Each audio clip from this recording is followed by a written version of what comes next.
저를 아는 분들도 아마 계실 겁니다. 지금 저는 이제 해피스님하고 이번 이 모임에서 처음으로 이제 알게 됐고요. 저는 불교 신자는 아닙니다. 근데 지금 시간이 그렇게 많지 않기 때문에 일단은 아까 과학에 대한 이야기도 이제 스님께서 해주셨는데 지금의 과학이 어떤 입장으로 전진해 나가고 있는가 이런 거 하고 또 거기에서 윤회가 어떤 의미를 가지느냐 하는 것도 제가 좀 말씀을 드리면 좋겠죠.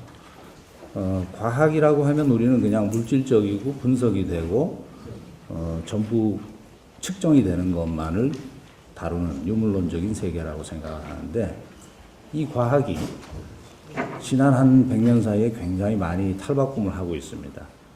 말하자면 측정 방법이 정교해지고 굉장히 많은 데이터를 모아서 분석하는 기술도 좋아지고 또 많은 그 정보의 공유로 인해서 예전에는 나누기 힘들었던 정보들이 공유되면서 이제는 우리의 의식과 영혼의 영역까지 또 내세의 영역이라든가 윤회의 영역까지 과학의 세계에서 답이 나오는 그런 것을 우리가 기대해도 좋을 상황에 와 있다고 봅니다. 사실 이 윤회에 대해서 저는 우리 진료실에서 항상 환자들의 문제를 해결하는 데 있어서 이 윤회를 바탕으로 한 전생의 어떤 기억이라든가 상처들을 찾아야만 해결이 되는 경우들이 왕왕 있습니다. 모든 환자들이 그런 과정이 필요한 것은 아니고 지금 현재의 삶의 그 역사를 보고 어린 시절을 전부 들여다봐도 답이 나오지 않을 때 그 사람이 겪었던 과거 삶에서의 어떤 상처나 경험들이 현재 그 사람의 행동 패턴이나 대인관계를 굉장히 많이 설명해 주는 경우들이 구체적으로 많이 쌓이고 있습니다. 제가 전생여행이라는 책을 1996년도에 냈는데 그러고 나서 저는 정신의학계에서 굉장히 센세이션을 일으키고 이제 뭐 한간에서도 뭐 그걸로 인해서 드라마도 나오고 별게 다 있었는데 96년도에 그때만 해도 정신과 의사들은 그것이 뭐 이단적인 것이고 과학이 아니다라고 얘기를 했는데 98년도가 되면서 이제 세계적인 정신과 교과서에 전생퇴행요법이라는 것이 새로운 치료로서 등재가 되게 됐습니다. 그것은 이제 일반적인 우리의 의식 속에서 과거 전생을 보는 게 아니고 조금 더 내면을 열어 젖히는 최면이라는 기법을 조금 가미해서 들어갔을 때 그 사람들은 내면에 깊이 숨어 있는 정보들에 접하게 되고 중요한 것들을 이제 찾고 해결해 나가는 어떤 단서가 될 수가 있죠.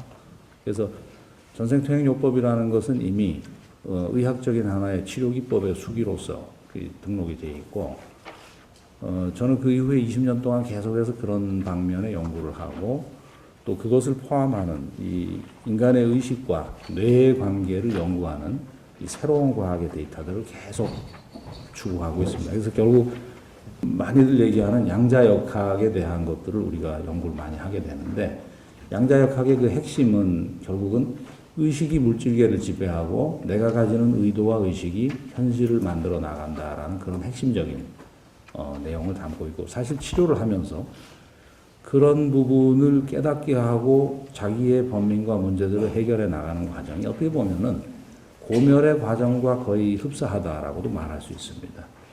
그래서 실제적인 뭐 환자들의 사례나 이런 것들도 굉장히 많고 지금 제가 이제 그 치료를 시작해서 좀 얼마 지나고 나서부터 그 시절이지만 뭐 모든 텔레비전에 파헤치는 프로그램들이 전부 들러붙었습니다. 뭐 그것이 알고 싶다야, 시사 매거진 2580, 추적 60번 뭐 이런 것들이 전부 제가 하는 일을 갖다가 취재를 했는데 일관되게 우리 환자들이 실제 좋아진 모습들을 그 사람이 보여주고 또 학문적인 어떤 근거들을 탄탄하게 가지고 제시를 했을 때 그 PD들은 나중에 처음에는 이제 의심을 가지고 접근했다가 나중에 끝날 때는 우리가 모르는 세계가 분명히 존재하는 것 같습니다. 이렇게 하고 그 프로그램의 멘트가 끝나는 경우들이 많이 있었습니다. 그래서 지금 아까 이제 이걸 저도 들으면서 굉장히 복잡한 수로들 때문에 이제 신자들도 그렇고 개념에 혼란이 올 수는 있는데 어제 일이 오늘의 우리에게 영향을 주듯이 과거 삶이 지금의 내 문제에 굉장히 중요한 어떤 원인이 될 수 있다는 것에 대해서 저는 매일 치료실에서 그걸 경험하고 또 우리 환자들은 그것을 현실로서 오감으로 느끼고 현실을 바꾸는 굉장히 중요한 도구가 되고 있습니다. 그리고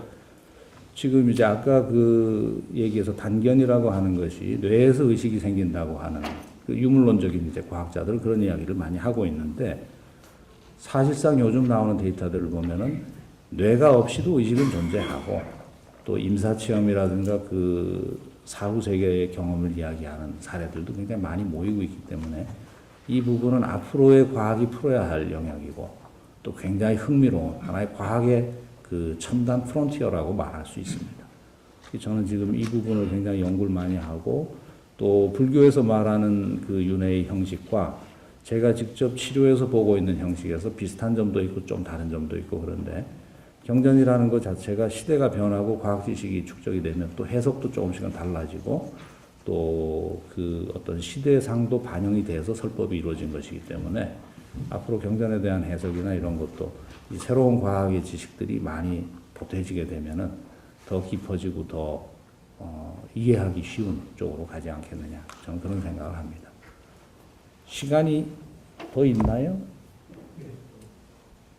그 실제로 제가 치료하는 환자들에서 보면은 굉장히 중요한 인간관계, 부모 자식이라든가 친한 관계라든가 아니면 서로 뭔가를 주고받는 어떤 중요한 입장, 그리고 이 사람이 가지고 있는 원래 선천적인 성격 속의 어떤 특징들, 그리고 별로 이해하기 어려운 원인을 가진 어떤 공포증, 뭐 이런 것들이 과거 삶에서 단서가 나오고 풀리고 그 사람이 정말 완치되는 경우도 굉장히 많이 있습니다.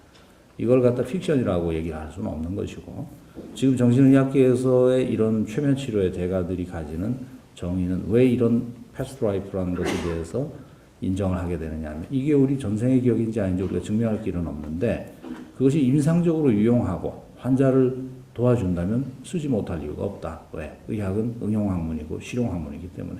그리고 그것이 어떤 기억에서 올라오건 만약에 이 사람이 그런 기억을 자기가 속에서 만들어낸다 해도 뭔가 그 사람의 내면에 실상이 반영되는 것이기 때문에 치료에는 역시 유용한 시나리오가 된다.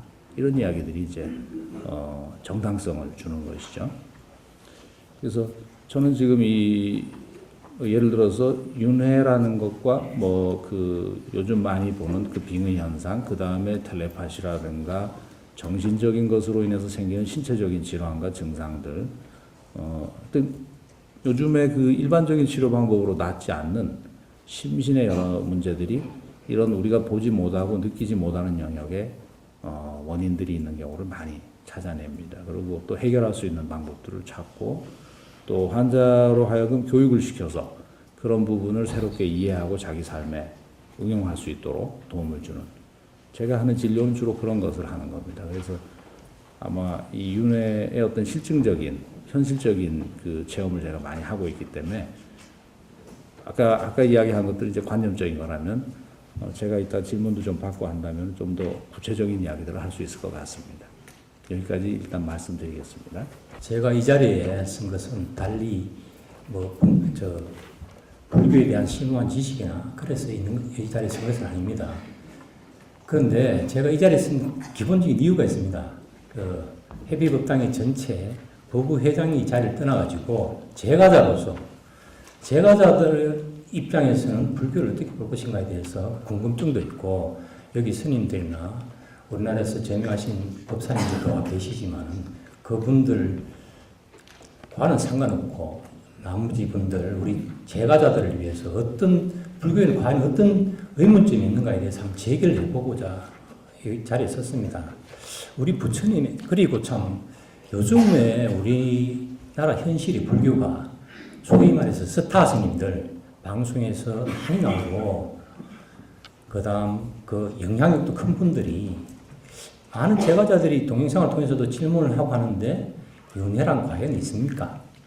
라고 질문을 던지면은 출가한 스님 입장인데도 불구하고 죽어보지 않아서 모르겠다. 이런 식의 대답을 많이 합니다. 저는 니까야를 공부하면서 참으로 그런 말씀을 들으면 왜 우리나라 불교가 이런가 싶은 생각이 듭니다. 니까야는 단 한마디도 윤회하지 않는다는 말은 없습니다. 오직 윤회가 거의 8, 90%를 차지하고 있다고 저는 느끼고 있습니다.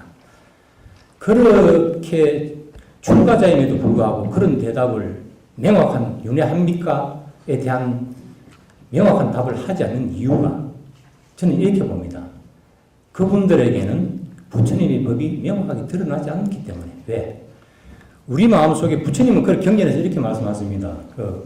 우리 마음속에서 부처님의 법이라는 것은 제가 원어대로 한번 읽어드리겠습니다.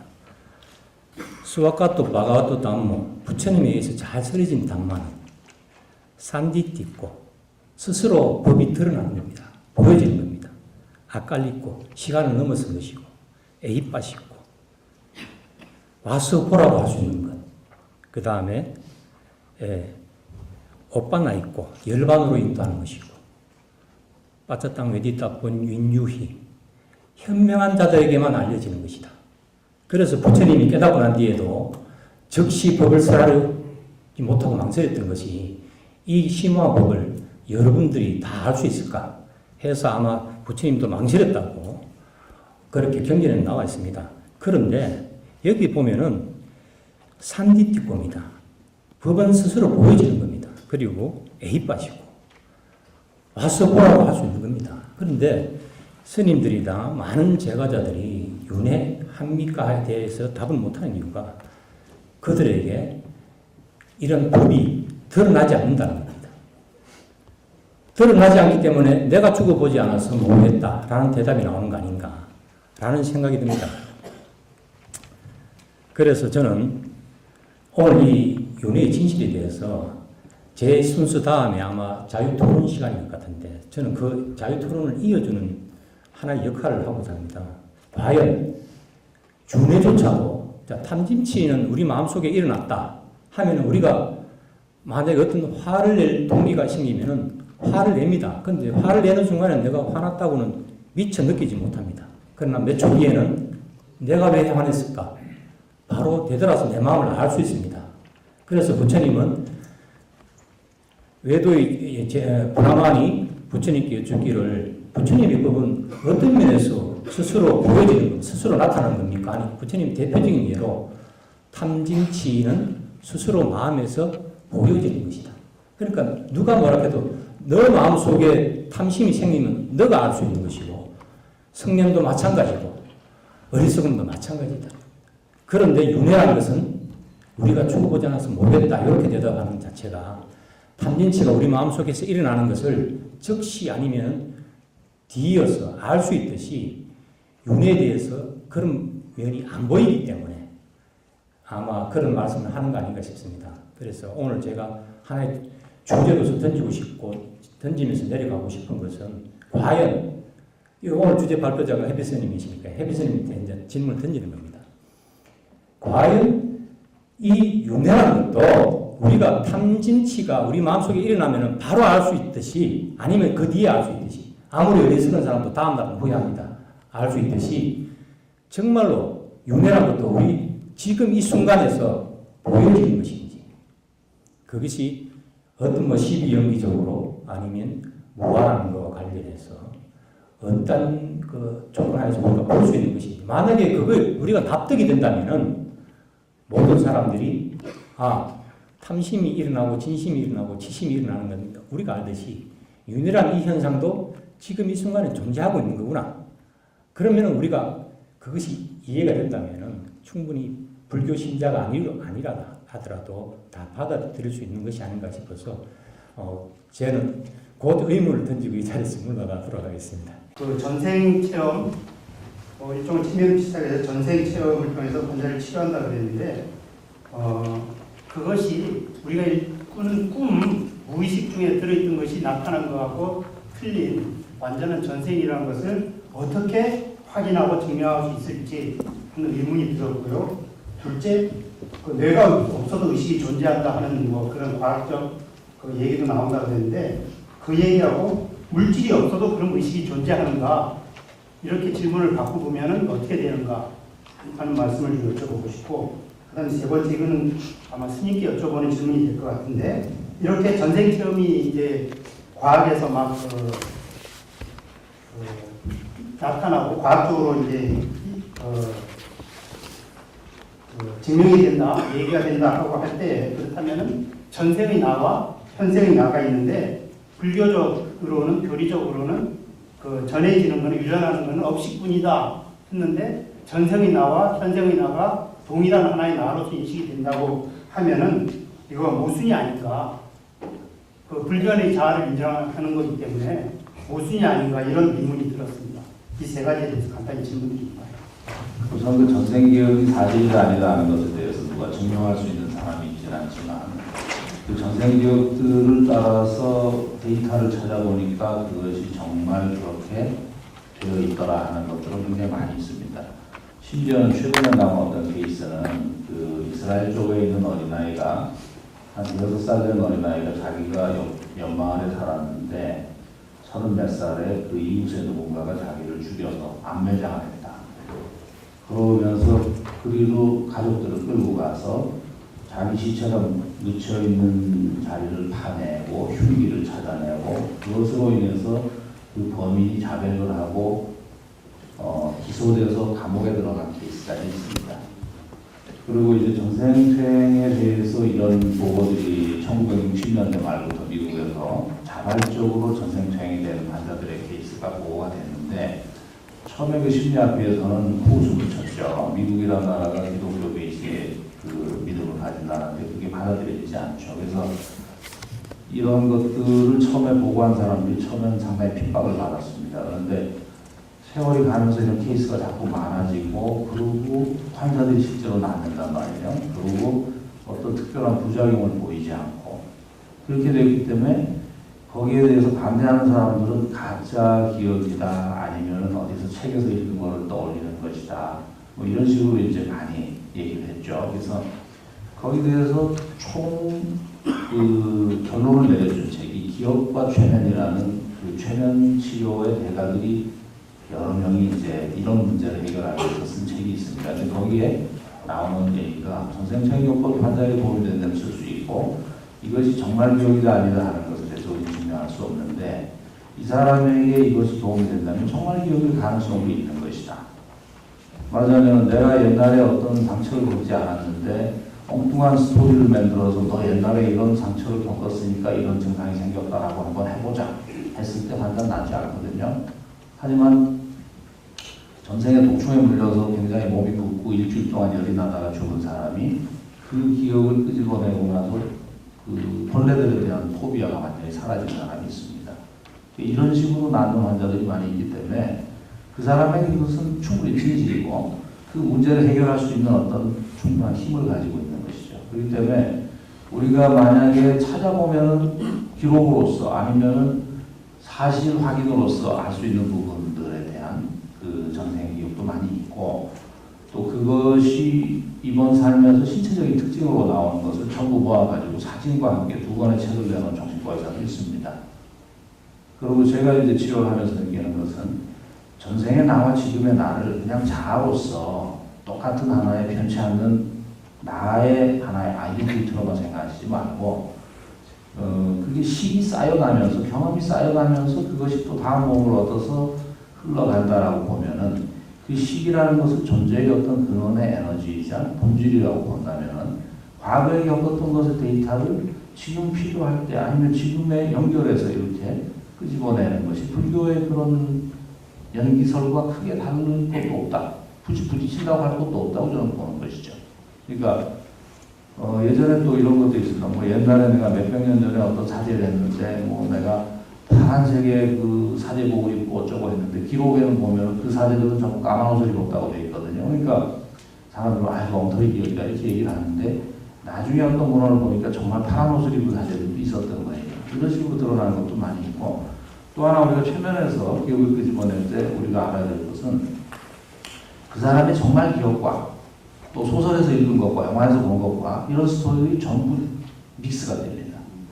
우리가 꿈을 꿀 때 보면은 말도 안 되는 장면들이 겹치는 경우들이 있지 않습니까? 그래서 뭐냐면 내면에서 어떤 스토리를 끄집어내줄 때 자기 안에 있는 데이터는 다 쓰는 것이죠.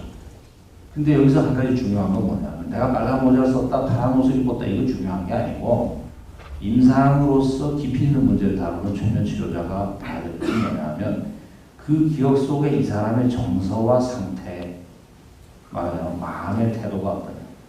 이 정서에서의 상처와 굉장히 큰 슬픔이나 어떤 분노 이런 것들은 무슨 옷을 입었건 뭐 어떤 그 스토리가 변형이 돼서 올라오고 변치가 않습니다. 그러니까 최면 치료에서 올라오는 기억 속에서 특징은 옛날의 상처 트라우마라는 것들이 변형되지 않고 오랜 세월 속에서 원형을 유지한다는 것이죠. 그러니까 내가 옛날에 이집트에 살았다는 기억을 끄집어내면 이집트 말을 해야 된다는 것은 최면에 대해서 잘 모르는 사람들이 피상적으로 하는 이야기이기 때문에 치료자는 그런 것을 다 걸러내고 핵심이 되는 스토리의 일치성을 찾아서 그 문제를 풀어나가는 데 있어서 이 치료는 굉장히 큰 힘을 발휘합니다. 또 다른 질문이 중간에 있었던가요? 물질이 없어도 의식은 존재할 수 있는 거예요. 지금 우리가 물질이라고 얘기하는 것이 측정 가능한 것만을 물질이라고 생각하신다면 그건 큰 오해입니다. 예를 들어서 우리 교육을 받았기 때문에 이 방 안에 방사선이 지나가고 방송국의 전파가 지나가고 산소와 질소의 분자가 떠 있다는 것을 알게 되죠. 하지만 그런 것들이 측정되지 않는다고 해서 존재하지 않는다고 말할 수 없죠. 하지만 100년 전 사람들한테 그런 얘기를 하면 무슨 정신 나간 소리냐 이렇게 얘기를 하겠죠. 과학은 고정되어 있지 않습니다. 매일매일 발전하고 매일매일 새로운 영역에 그 과학의 빛이 퍼져나가게 되는 것이죠. 그러니까 우리가 지금 물질이라고 얘기하는 것은 어떻게 보면 극단적으로 얘기하면 불교에서 말하는 식도, 우리가 측정할 수 없는 묘한 더 광범위한 물질의 한 형태가 될 수도 있다라고 봐야 되는 겁니다. 인간의 영혼은 물질이 아니다. 인간의 영혼도 지금 우리의 과학으로 측정할 수 없는 어떤 실체라면은 그것도 물질이라는 용어로서 불러서 크게 잘못될 건 없다고 저는 보는 것이죠. 그러니까 이분법적으로 물질이다 마음이다 하고 나누는 것 자체가 이제는 무의미해지는 과학의 시대에 우리가 서 있다는 얘기입니다. 또 아까 뇌가 없는데 그러면 뇌가 멈추는데 그러면 의식이 존재하느냐? 뇌파가 완전히 멈춰 있는 상태에서 그 사람이 100% 기억을 하고 상황을 인식하는 것에 대한 기록은 굉장히 많이 있습니다. 또 이 사람이 죽었다고 생각해서 거의 냉동실에 넣으려고 하는 상황에서 이 사람이 돌아와서 깨어났을 때 그 사람이 가지는 회상들에 대해서 그걸 부정하려고 하는 사람들은 뭐 산소가 모자라서 그렇고 착각을 하고 하는 그런 설명들이 전혀 맞지 않는 굉장히 명료한 의식을 유지하고 있는 게 많이 있기 때문에 임사체험이라고 하는 영역이 없이 지금의 기존 융론적 과학으로는 전혀 설명하지 못하고 있는 부분입니다. 그런데 양자론적인 의식과 물질의 관계가 밝혀지면서 이런 영역들이 조금씩 더 밝게 우리가 이해할 수 있는 영역으로 들어오는 것이죠. 좀 대답이 됐나 모르겠습니다.